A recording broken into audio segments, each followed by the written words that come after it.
Assalamualaikum warahmatullahi wabarakatuh. Selamat datang di Pendidikan Guru Penggerak Angkatan ke-7, bergerak, bergerak, dan menggerakkan. Kembali lagi dengan saya Sinta Fitri Perwanisi, calon guru penggerak Angkatan ke-7, kelas 188 dari SDN Ketapang Rame 1, Kecamatan Trawas, Kabupaten Mojokerto. Dalam pendidikan guru penggerak ini, saya selalu didampingi oleh fasilitator saya Bapak Sofwan dan pengajar praktik saya Bapak Erwinanto. Kali ini saya akan menyampaikan tugas 1.4.A.9 tentang aksi nyata modul 1.4, yaitu diseminasi budaya positif.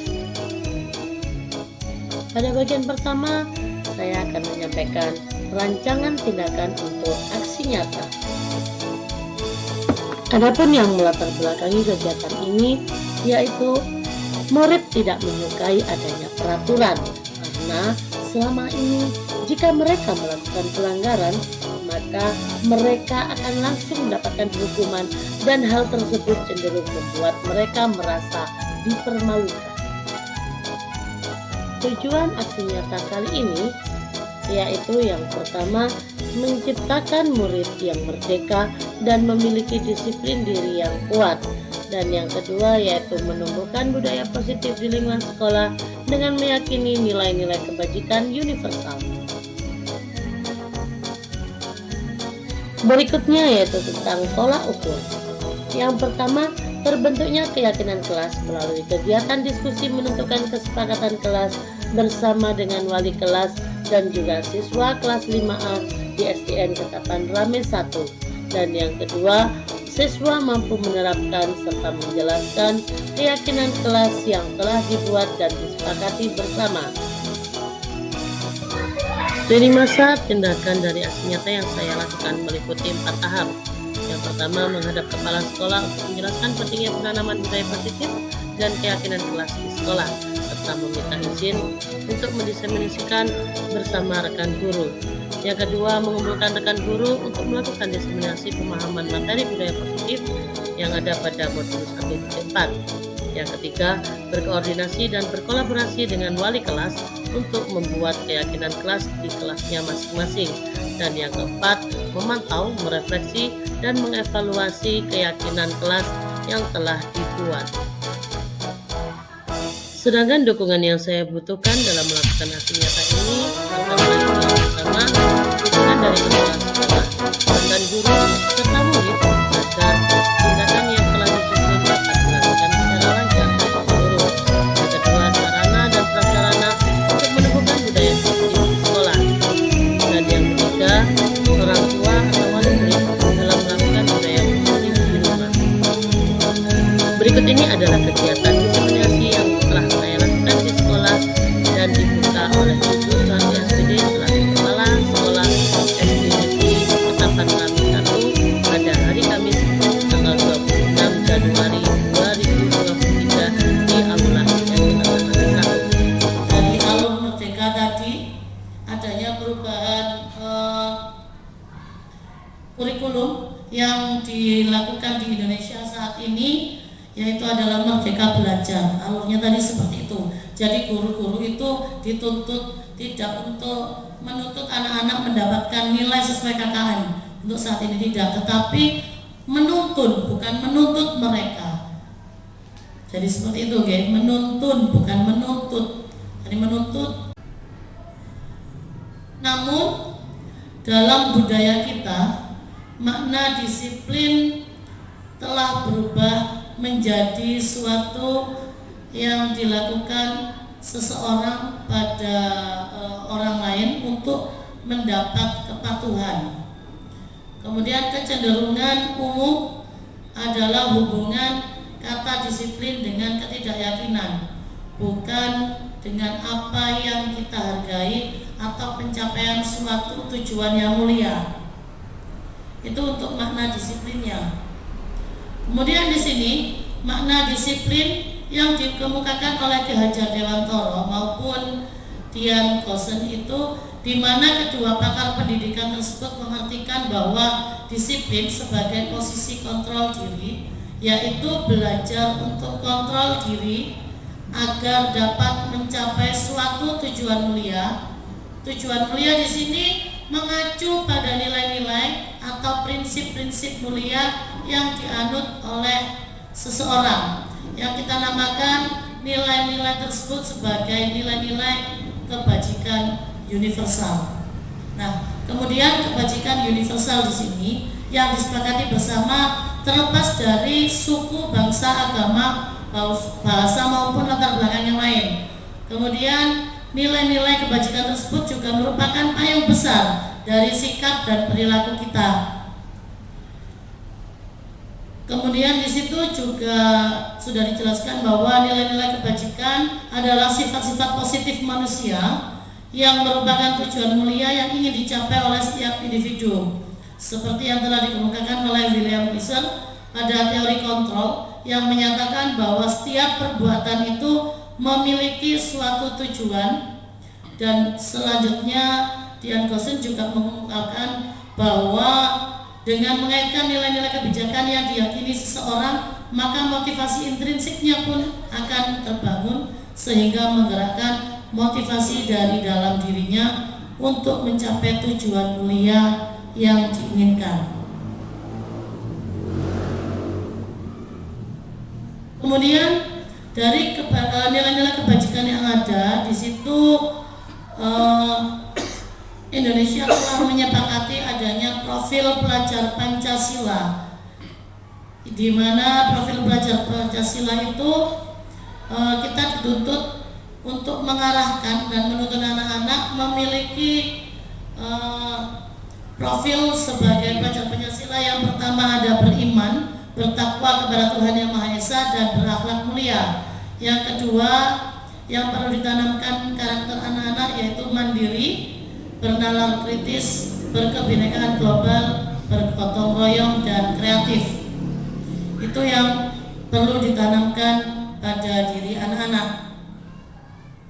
Nah, demikian tadi. Dari setiap pembelajaran kita juga harus mempertimbangkan adanya kodrat alam dan kodrat zaman.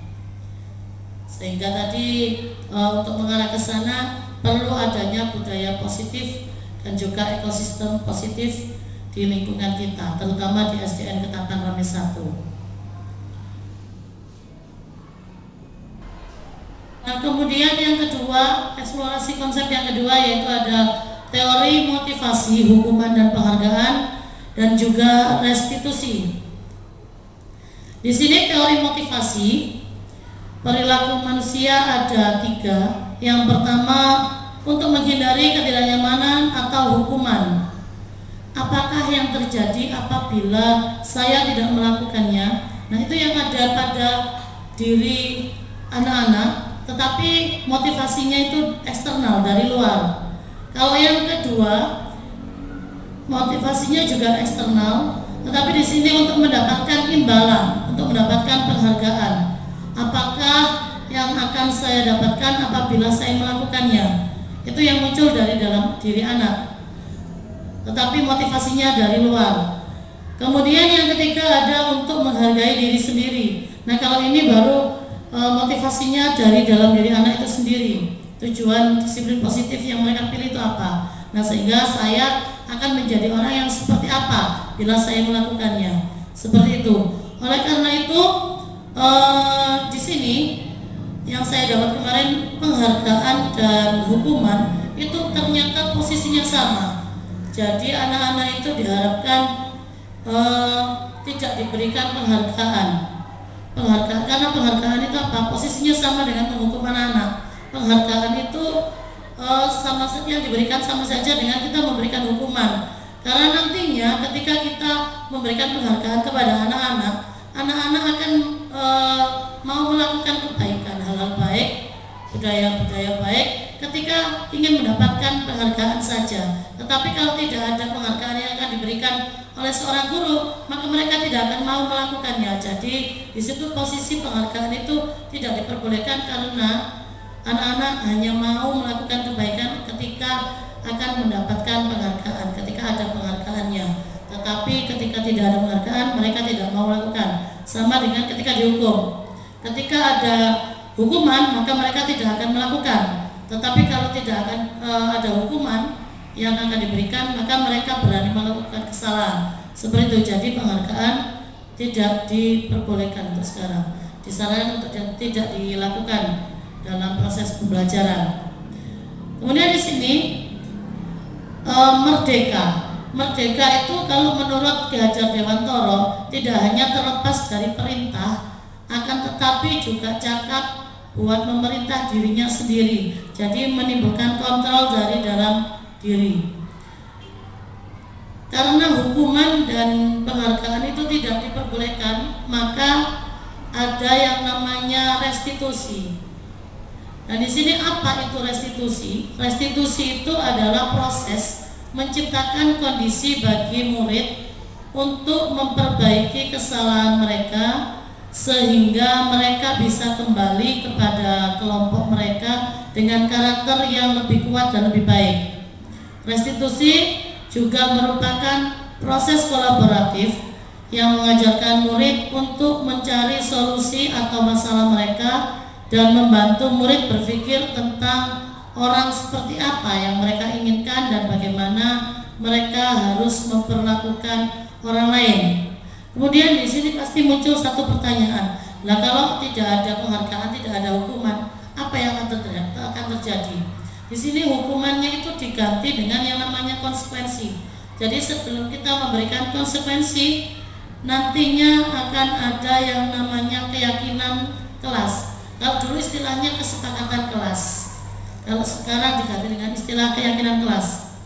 Nah, kemudian 9 ciri-ciri restitusi. Yang pertama itu bukan untuk menebus kesalahan, namun untuk belajar dari kesalahan agar tidak terulang kembali. Kemudian memperbaiki hubungan.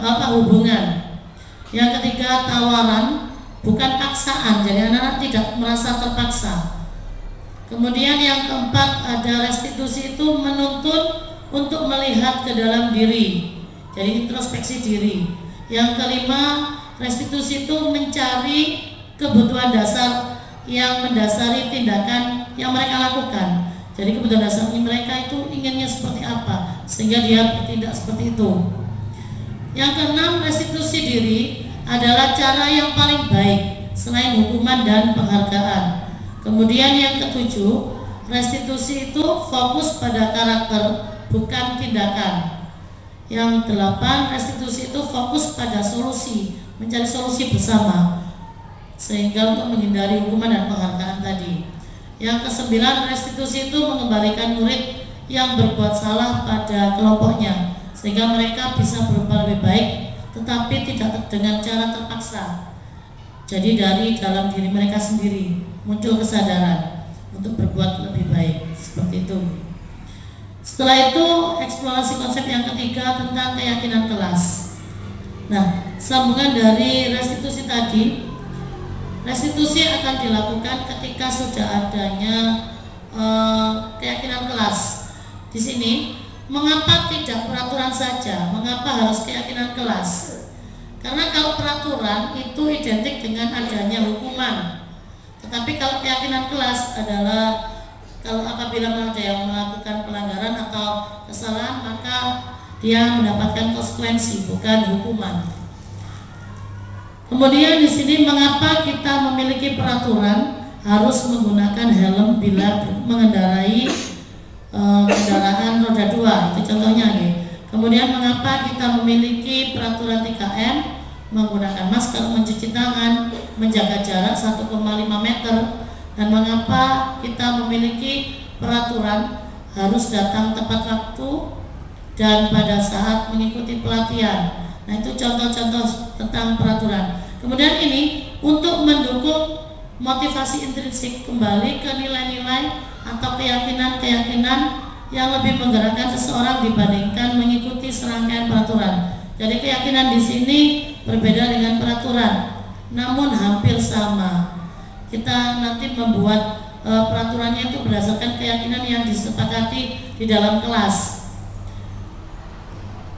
Itu nanti dibutuhkan kesepakatan dari anak-anak yang semuanya berhak memiliki suara juga, masing-masing anak itu untuk menyampaikan keyakinan apa yang ingin disepakati di kelas. Setelah itu budaya positifnya ini diawali dari lingkungan yang positif. Jadi sebelum untuk menciptakan budaya positif itu kita harus menciptakan dulu lingkungan yang positif. Kita bangun mulai dari lingkungannya dulu.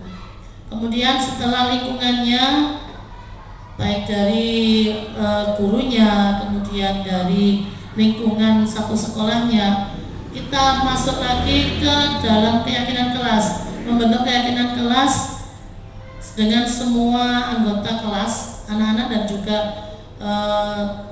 seluruhnya itu memiliki kesempatan yang sama, hak yang sama untuk mengemukakan satu pendapat tentang keyakinan kelas yang akan disepakati.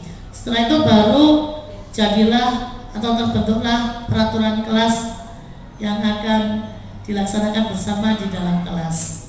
Seperti itu alurnya.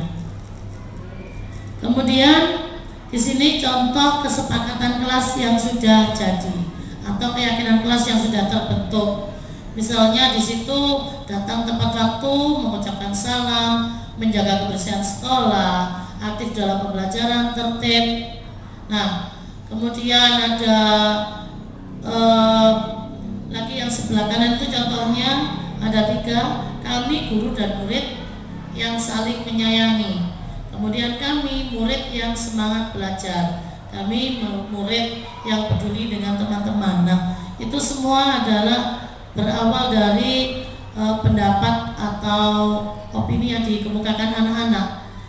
Sebelum disepakati, kemudian kita pilih, misalnya ada beberapa yang sama, maka kita rangkum dan kita sepakati apa saja yang akan diambil untuk dilaksanakan bersama di dalam kelas. Setelah itu ada kegiatan pendalaman keyakinan kelas. Ada 2 model, yang pertama ada tabel T dan tabel Y. Di situ ada yang pertama yang namanya hormat. Nah, kami meyakini bahwa sangat penting untuk menghormati semua orang dan barang milik orang lain. Di situ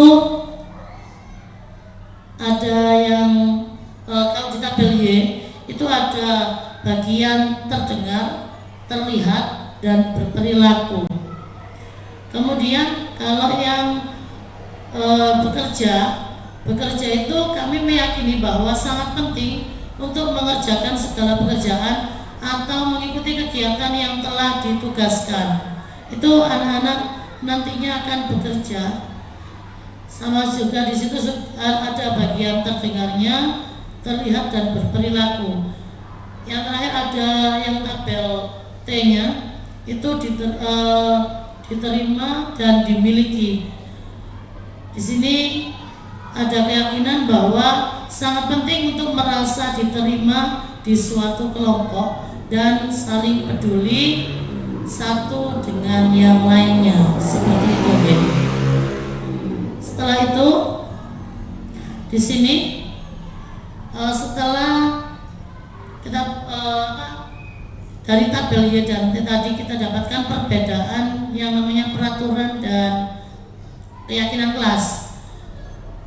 Kalau peraturan di situ contohnya ada selalu kembalikan buku ke tempatnya, dilarang mengganggu orang lain, hadir di sekolah 15 menit sebelum pelajaran dan lain sebagainya. Tetapi kalau keyakinan kelas itu memunculkan motivasi dalam diri, jadi tidak merasa terpaksa dan dipaksa dan terikat oleh peraturan. Kalau keyakinan kelas di situ contohnya tanggung jawab, menghormati orang lain, kemudian berkomitmen tentang keselamatan bersama, kesehatan, dan kenyamanan, keamanan. Nah, itu nanti anak-anak sudah memahami muncul dari dalam diri mereka sendiri. Setelah itu dihukum oleh penghargaan. Nah, kenapa penghargaan itu tidak diperbolehkan lagi untuk diadakan dalam proses pembelajaran? Karena posisi pemberian penghargaan itu sama dengan pemberian hukuman. Di sini dihukum oleh penghargaan yang pertama pengaruh jangka pendek dan jangka panjang. Kemudian penghargaan itu juga sifatnya menghukum. Penghargaan juga bisa mengurangi ketepatan. Penghargaan tidak efektif. Penghargaan juga dapat merusak hubungan, karena biasanya anak-anak yang mendapatkan penghargaan kalau terlalu sering pasti membuat orang lain itu iri. Biasanya anak-anak seperti itu, sehingga ada timbul bullying, timbul rasa iri, sehingga memicu pertengkaran dan sebagainya. Itu dampak dari penghargaan. Kemudian ada lagi, penghargaan itu juga mematikan kreativitas, karena kalau suatu saat tidak diberikan penghargaan, anak-anak tidak mau melakukan hal-hal yang memicu kreativitas mereka lagi. Kemudian di situ penghargaan juga mengurangi motivasi intrinsik. Setelah itu ada tindakan guru. Di sini contoh klasifikasi perbedaan antara hukuman dan konsekuensi. Nah, hukuman itu kan nantinya kalau pada peraturan, kalau melanggar pasti dapat hukuman. Tetapi kalau keyakinan kelas sebagai pengganti hukuman itu ada istilahnya diganti dengan konsekuensi.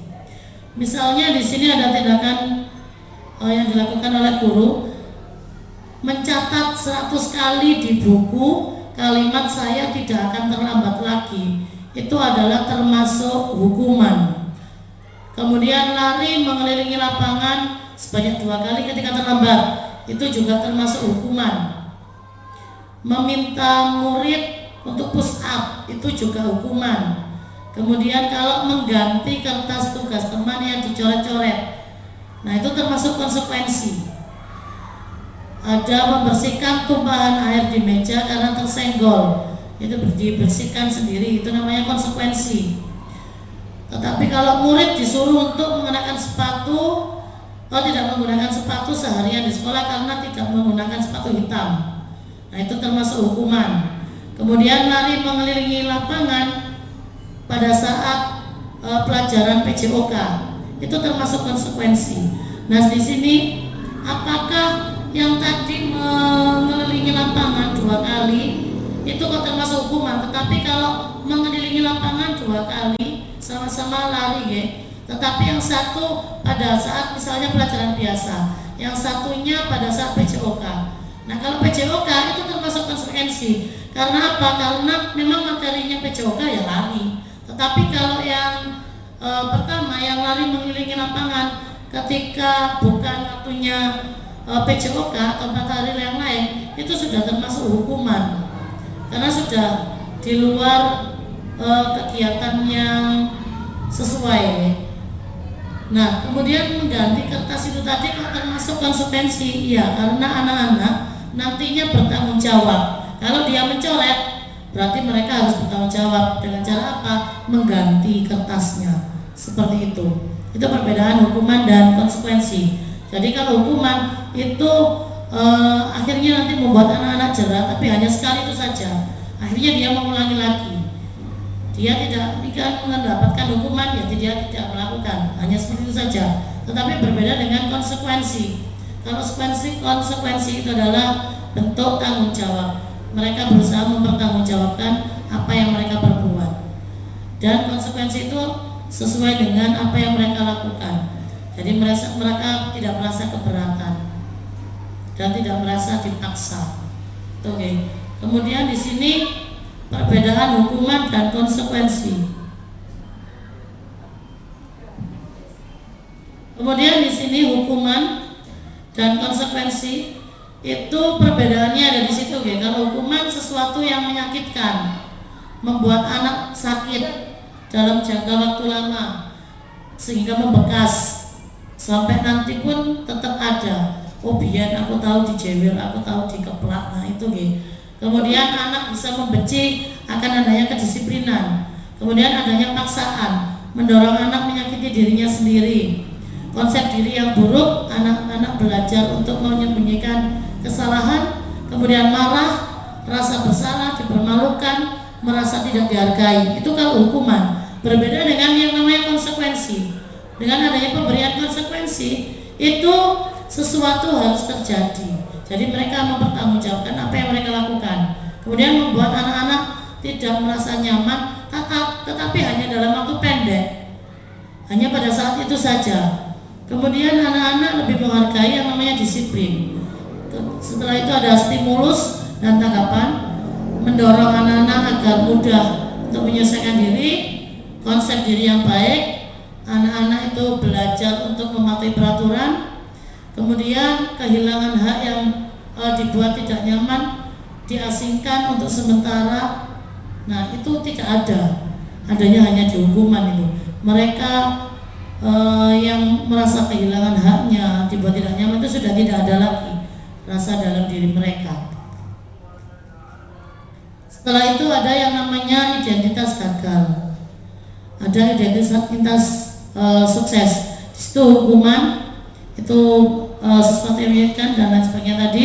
Kalau konsekuensinya adalah yang seperti tadi, itu kalau hukuman sifatnya negatif, kalau konsekuensi nanti sifatnya itu netral. Sehingga jalannya bagaimana? Adanya restitusi yang bersifat positif. Kalau restitusi itu merupakan pilihan, jadi anak-anak nanti memilih solusi yang baik itu seperti apa. Mereka jadi bisa menentukan dirinya sendiri, bentuk tanggung jawabnya itu seperti apa kan yang perbuatan yang mereka lakukan tadi. Kemudian korbannya mendapatkan ganti. Contohnya tadi kalau kertas temannya dicoret-coret, yang berbuat mencoret tadi memberikan ganti kertas. Kemudian masalah juga terpecahkan, murid mendapatkan penguatan, murid belajar bertanggung jawab, kemudian fokus dalam pemecahan masalah dalam jangka waktu panjang. Setelah itu murid juga menghormati dirinya sendiri dan juga orang lain. Setelah itu masuk ke eksplorasi yang keempat, yaitu kebutuhan dasar manusia dan dunia berkualitas.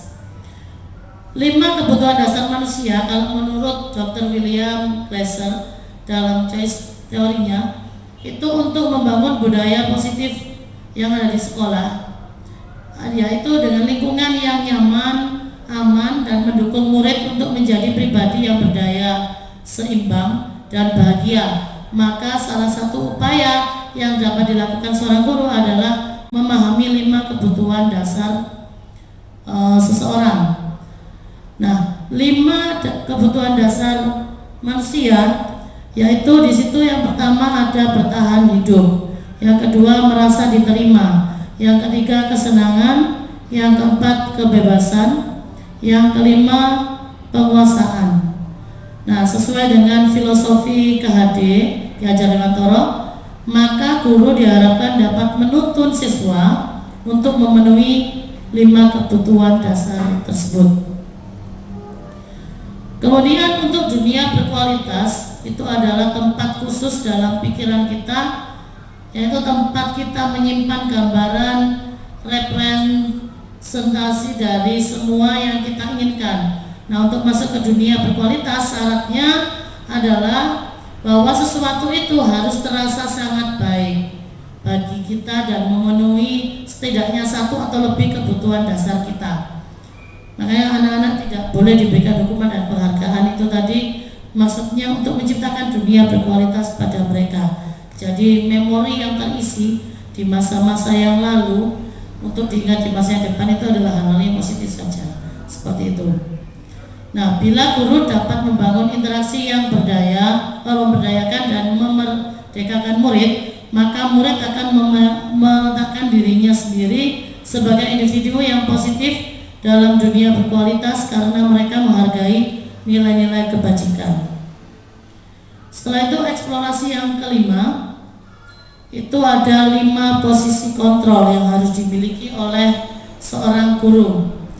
Nah, di sini seorang guru itu harus memahami yang namanya 5 posisi kontrol.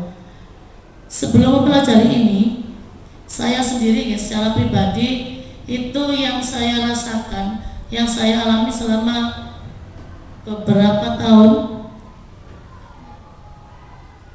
dalam mengajar, itu saya rasa diri saya sendiri pun posisi kontrol yang saya lakukan pada saat mengajar itu adalah sebagai penghukum, pembuat rasa bersalah, dan teman.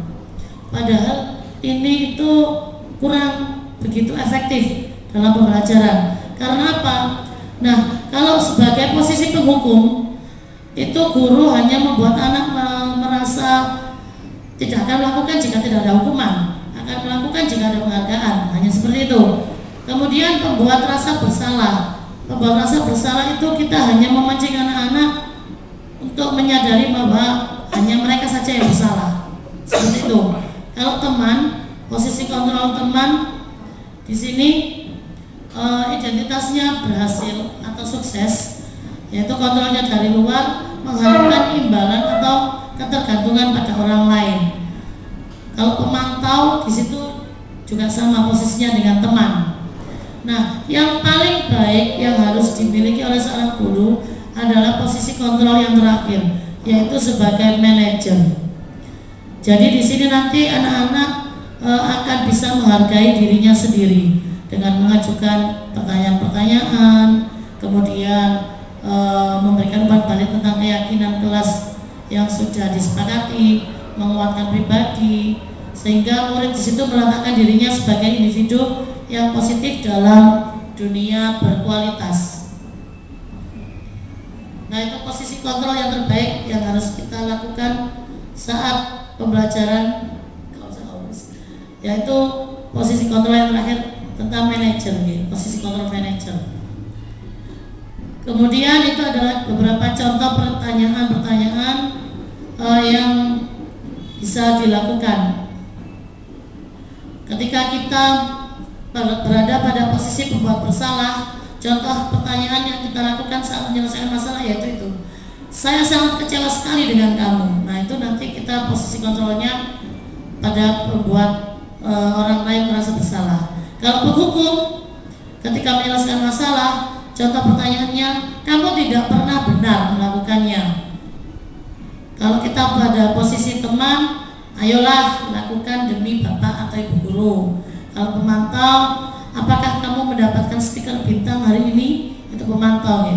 Kemudian kalau manajer, itu bagaimana kamu bisa menyelesaikan masalah ini? Nah, lebih ke arah mencari solusi bersama. Seperti itu.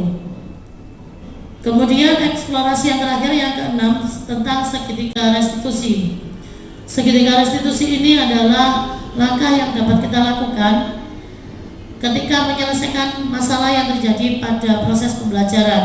Di sini ada 3 fase yang harus kita lakukan.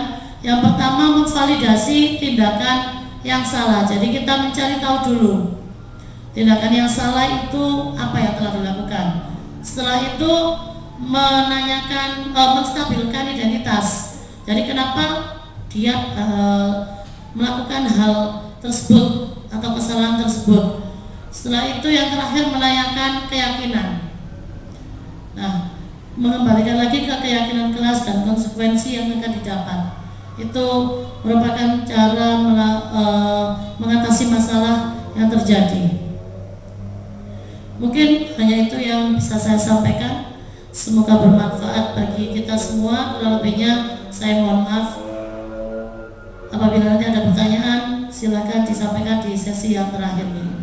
Terima kasih. Wassalamualaikum warahmatullahi wabarakatuh.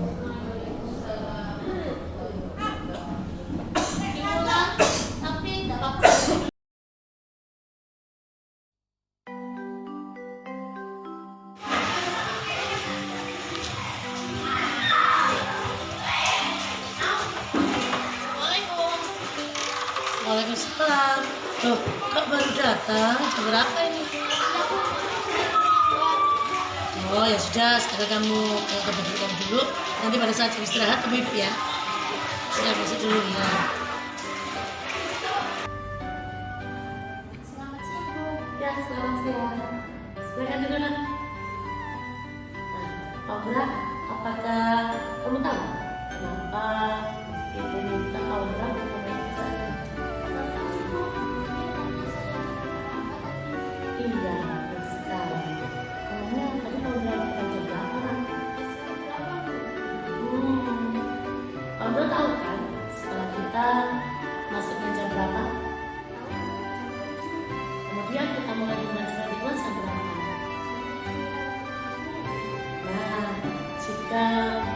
Tadi mau datang jam 7.30 dan setelah kita masuknya jam 7, apakah mau sudah termasuk datang tepat waktu? Setiap manusia pasti pernah melakukan kesalahan, itu hal yang manusiawi ya. Termasuk itu juga pernah melakukan kesalahan dalam datang ke sekolah ataupun terlambat masuk ke kelas. Tetapi di sini kita tidak akan mencari siapa yang salah. Di sini kita akan mencari solusi bersama agar nantinya Aura tidak terlambat ke sekolah lagi ya. Nah sekarang Ibu ingin tahu kira-kira alasan Aura apa ya sehingga tadi bisa datang terlambat ke sekolah? Tuh, kenapa emangnya kok bisa sampai bangunnya kesiangan?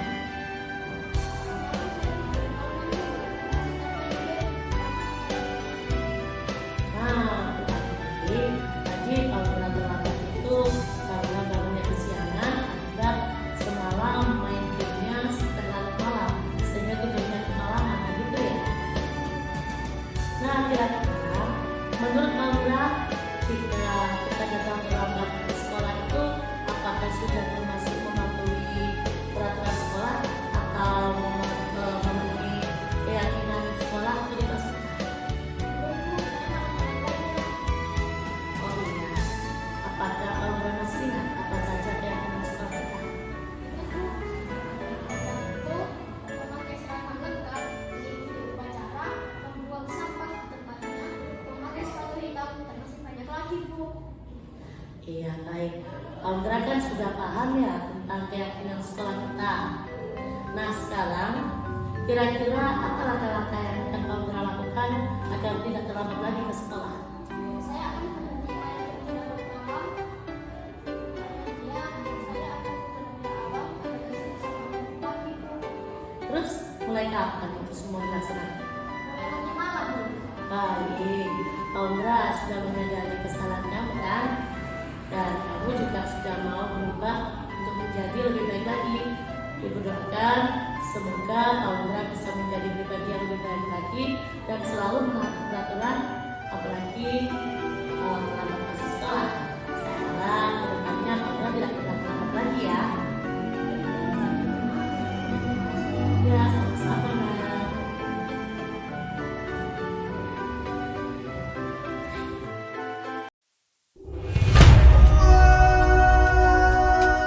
Assalamualaikum warahmatullahi wabarakatuh. Hari ini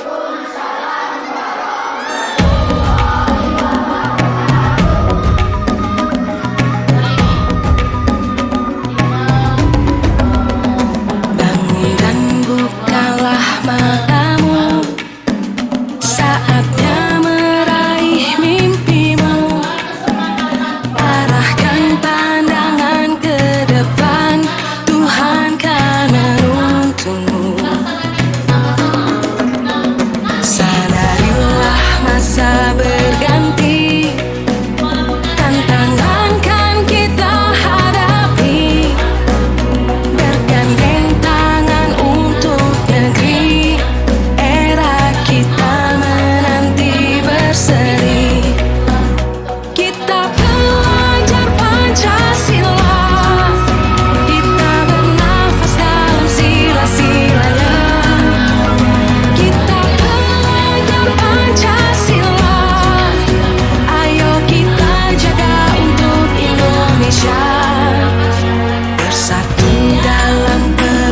boleh kayak gitu. Tadi yang merah nanti setelah menuliskan konsekuensi apa yang akan diterima, silakan ditempel di kertas ini. Bapak di papan ini. Tempatkan konsekuensi. Sudah jelas? Bisa kita mulai? Ada pertanyaan nggak sebelum ini? Silakan yang mau bertanya.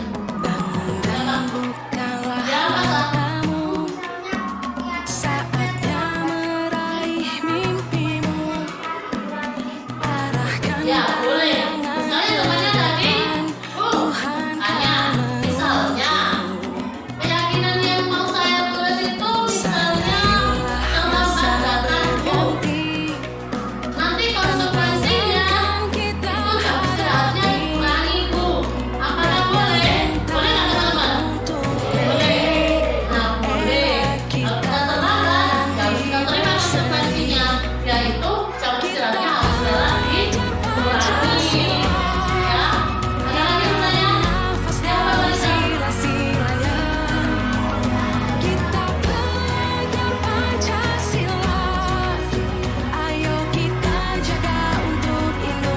Nah, ini lesson katanya Bu, misalnya konsekuensi keyakinannya yang mau saya tulis itu sebaiknya ada yang berbohong gitu ya. Makanya jangan-jangan dulu. Terus konsekuensinya yang diterima itu harusnya berbulan terulang. Apakah boleh? Boleh nggak teman-teman?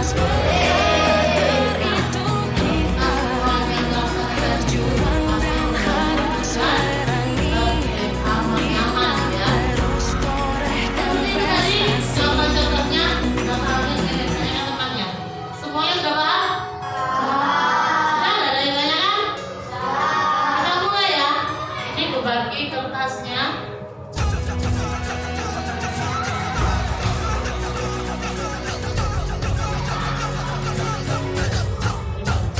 Kita belajar Pancasila, kita bernafas dalam sila-silanya. Kita belajar Pancasila, ayo kita jaga untuk Indonesia. Kita belajar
Saya, Ibu Sulia SPD, guru kelas 1 SDN Kota Panami 1, sangat bangga dengan adanya diseminasi budaya positif yang disampaikan oleh Ibu Sinta Fitri selaku calon guru penggerak. Dengan adanya diseminasi ini, saya memahami cara menyelesaikan masalah pada anak menggunakan tahapan segitiga restitusi, sehingga anak dapat mengemukakan solusi dari masalah mereka sendiri. Adanya keyakinan kelas membuat anak menjadi tidak takut lagi akan adanya peraturan dan hukuman, karena sudah muncul motivasi diri dalam diri mereka. Memahami bahwa pemberian penghargaan ternyata sama halnya dengan pemberian hukuman, karena anak akan melakukan hal baik hanya karena demi mendapat penghargaan. Oleh karena itu, saya akan mencoba menerapkan di kelas saya.